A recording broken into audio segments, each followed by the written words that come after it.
আসসালামু আলাইকুম। সবাই কেমন আছেন? আমি চলে আসলাম উর্মিলা কিচেন থেকে। আজকে আমি আপনাদের একটা ডিমের পুডিং বানানো রেসিপি নিয়ে চলে আসলাম। একদম সহজে যে ডিমের পুডিংটা বানানো হয় সেই রেসিপিটা আমি আপনাদের সাথে শেয়ার করছি।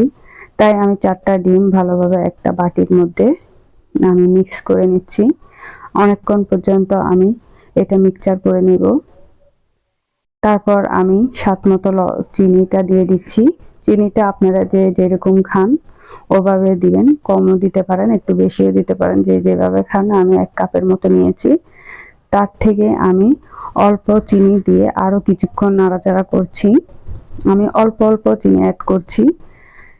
চিনিটা এমনভাবে আমি করব যেন এটা একদম মিক্স হয়ে যায়। তারপর পুরোটা আমি এখন দিয়ে দিব। চিনিটা দিয়ে আরও কিছুক্ষণ ভালোভাবে নাড়াচাড়া করে এটা আমার প্রায় মিক্স হয়ে গেল।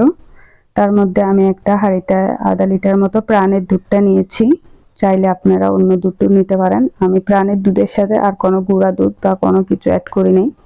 আমি শুধু প্রাণের দুধটাই নিয়ে নিলাম। তারপর আমি একটা টিফিন বাটিতে ক্যারামেল তৈরির জন্য আমি একটু ঘি দিলাম। ঘিয়ের মধ্যে আমি চিনিটা দিয়ে ক্যারামেলটা তৈরি করে নিচ্ছি। ক্যারামেলটা খেয়াল রাখতে হবে যেন বেশি পুড়ে না যায়, হালকা আঁচের মধ্যে করলে ভালো হয়।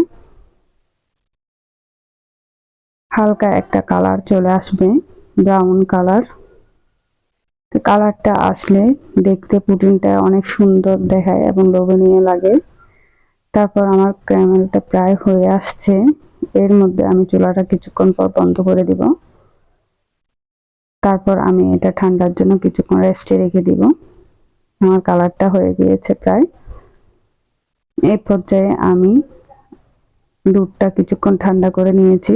তারপর আমি দুধ এবং ডিমটা একসাথে মিক্স করে আরও কিছুক্ষণ এটা আমি মিক্স করব। তারপর এটা মিক্স হয়ে আসলে আমি সেই টিফিন বাটির মধ্যে এটা দিয়ে দিচ্ছি। বাস, আমার পুডিংটা প্রায় রেডি। এরপর আমি চুলার মধ্যে একটা বড় হাঁড়ি নেব, নিয়ে ওইখানে বসিয়ে দিব। হাঁড়িটার মধ্যে একটা পাতলা আমি কাপড় দিয়েছি। আপনারা চাইলে নাও দিতে পারেন, তবে দিলে ভালো। এর মধ্যে আমি পরিমাণ মতো পানি দিয়েছি যেন টিফিন বাটির নিচে থাকে পানিটা। এরপর আমি 40 মিনিটের মতো ঢেকে দিয়েছি। 40 মিনিট পর আমি চলে আসলাম।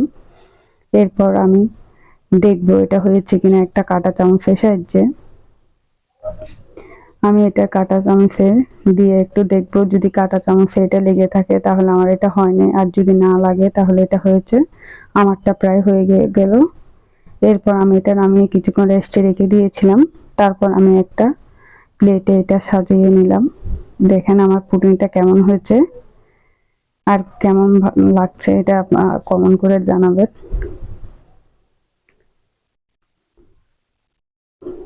দেখেন কতটা সফট এবং নরম হয়েছে আমার পুডিংটা।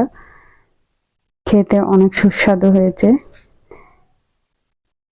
তো ভালো থাকবেন সবাই। আল্লাহ হাফেজ।